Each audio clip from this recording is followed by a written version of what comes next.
Welcome to the Full Moon Film Buff, episode 168. We're going to talk about Curse of the Wolf from 2007. I rented this from Amazon Prime. I had not seen this before. As always, we start with the prominent crew and cast, and this time you can find links to a more complete credit list in the show notes. The film was written and directed by Len Kabasinski, with a special effects makeup artist being Adam Dunhoff. Len Kabasinski carved out a distinctive niche in low-budget B-movie cinema. He initially worked in broadcast television. Kabasinski is a formidable martial artist, earning multiple state and regional championships. He holds certifications from the Society of American Fight Directors in rapier and dagger, broadsword, and unarmed combat, skills he regularly incorporates into his filmmaking as a fight choreographer. As a filmmaker, Kabasinski built a cult following through his DIY approach to action horror cinema. His notable films include Swamp Zombies, Fist of the Vampire, Skull Forest, and Blood Mercury. He serves in multiple roles in his productions, including director, writer, producer, actor, and stuntman. He also works as a stage production fight choreographer. Adam Dunhoff is a painter, filmmaker, and gallery owner. He splits his time between Pennsylvania and Israel. He's perhaps best known as a visual artist, recognized for his wild pop-style paintings that have appeared in notable films, including Zack and Miri Make a Porno and Adventureland. In the film industry, Dunhoff works primarily as a crew member in various technical roles, including actor and art department capacities. He's known for his work on The Next 3 Days, My Bloody Valentine, and The Last Witch Hunter.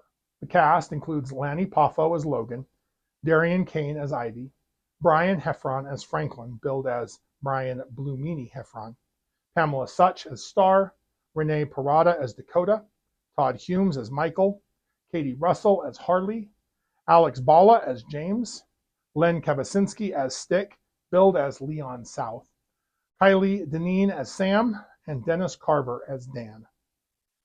This is a tight-knit crew that often worked together with Len Kabasinski. This film is one of Lanny Poffo's few narrative films. He achieved fame in the wrestling world under the ring names Leaping Lanny Poffo and The Genius.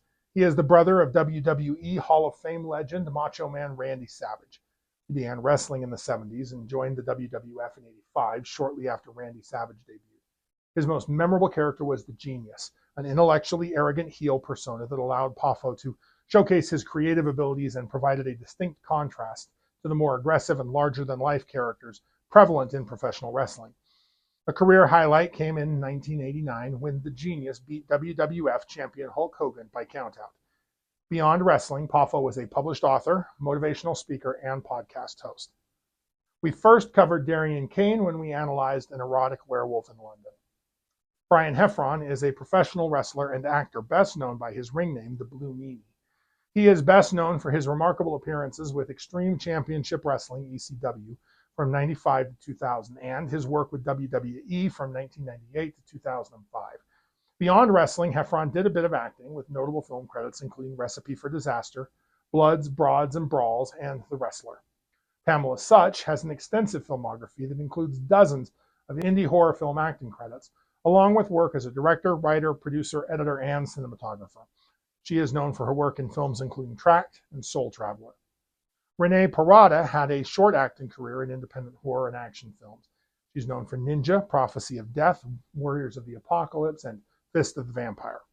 Todd Humes has similarly worked mostly with Kabasinski. He's known for Chasing Darkness, Curse of the Wolf, and Stockholm Syndrome. Katie Russell debuted here, establishing her association with this independent cinema crew. Russell's known for The Four and House of Bedlam. Alex Balla is known for Wendigo, Bound by Blood, and Fist of the Vampire. Kylie Deneen only did 2 films with Len Kabasinski. Dennis Carver did 2 films with him as well. This film almost earns a recommendation. Almost. The director demonstrates a solid eye for compelling visuals, and the action sequences deliver some decent entertainment. However, it's held back by 2 common pitfalls of low-budget productions: uneven lighting and inconsistent audio quality that pull you out of the experience.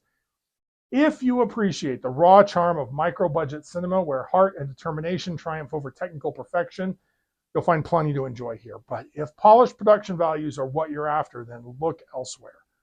Think of this as an interesting showcase of what dedicated filmmakers can achieve when they're working with limited resources, unlimited passion, and a spark of genuine talent.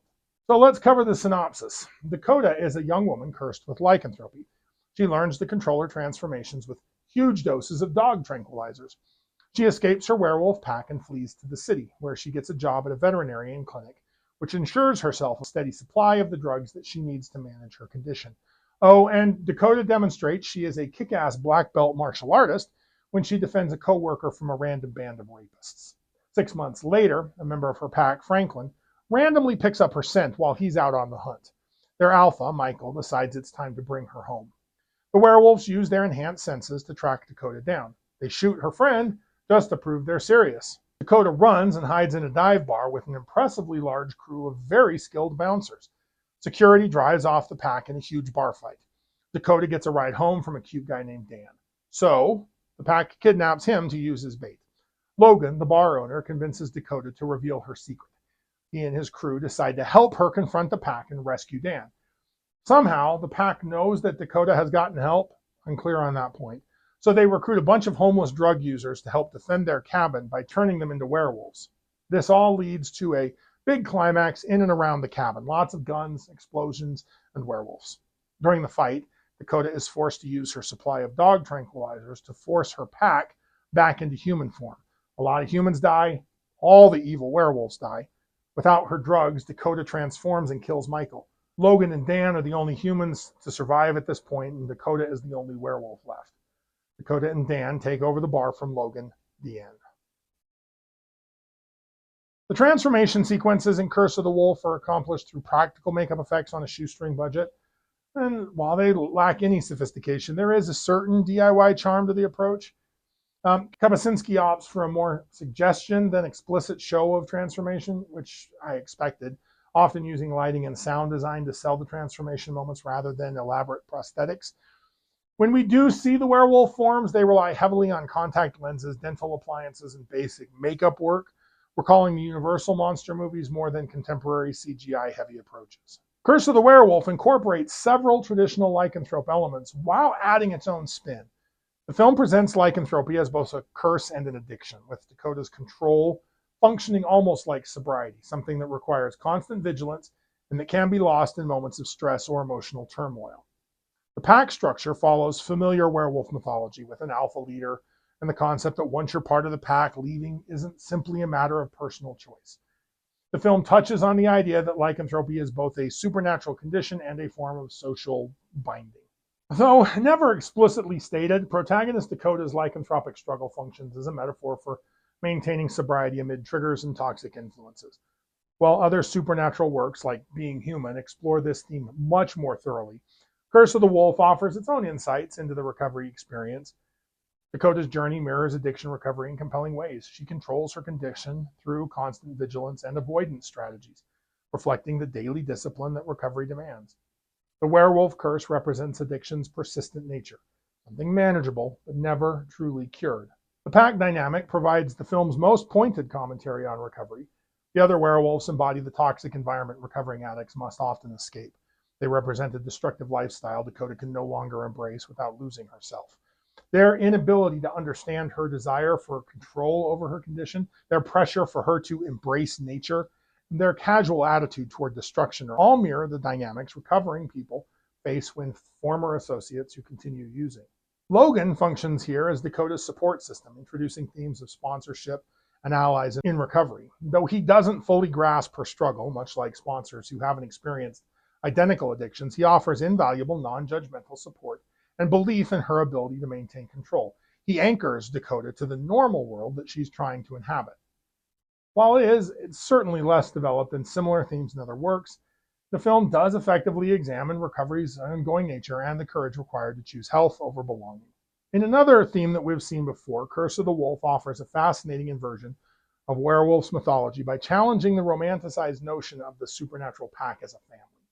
Rather than presenting lycanthropy as a gift, creating unbreakable bonds, the film asks a provocative question. What happens when your family prevents you from becoming who you're meant to be? Dakota's werewolf pack functions as a toxic family unit, masquerading as belonging and identity. On the surface, they offer everything a family should provide: acceptance, understanding, and a purpose. They share her condition and struggles, ensuring that she never needs to face the world alone. Yet beneath this familial warmth lies a sinister truth. The pack traps Dakota in destructive cycles of violence and prevents growth beyond her primal impulses. They enable her worst behaviors while discouraging self-improvement or change. This dynamic represents a bold departure from many werewolf narratives, which celebrate pack loyalty as the highest virtue. Curse of the Wolf suggests that sometimes those who claim to know us best are least equipped to help us evolve and grow. The pack's insistence that Dakota embrace her true nature becomes emotional manipulation, locking her in patterns that serve their needs rather than her growth. Much like the addiction side of this, Logan and Dan introduce the concept of a chosen family. Unlike the pack, which accepts Dakota for what she is, they support who she can become. They don't understand her supernatural nature, but they recognize her humanity and desire for something better than perpetual violence. Their relationship illustrates how positive family, found or blood, offers what toxic family can't: the freedom to change, grow, and self-define. Dakota faces a choice between biological imperative and personal agency, between the pack's familiar comforts with an uncertain life with Dan. The werewolf curse becomes a metaphor for any inherited trait or family dynamic that feels inescapable: addiction, abuse patterns, or toxic expectations limiting personal growth.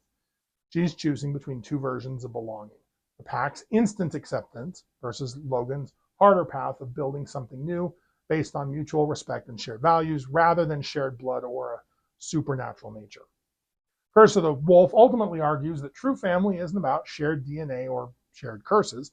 It's about who supports you on your journey toward becoming your best self. And while other supernatural works, like the aforementioned Being Human, explore these themes with much greater depth and nuance, this film does deserve credit for challenging the notion that family bonds, whether they're supernatural or biological, are inherently sacred or beneficial. They can be. But sometimes the right action is walking away from those who claim to be family and building something better with those who choose to stand beside you. So, if you like lycanthropes, like, share, and subscribe. Contribute your thoughts and additional observations in the comments below. Let me know what I missed or what you noticed. Next, I plan on discussing Hybrid from 2007. Keep your eye on the moon, a silver bullet in the chamber, and we'll see you back next episode.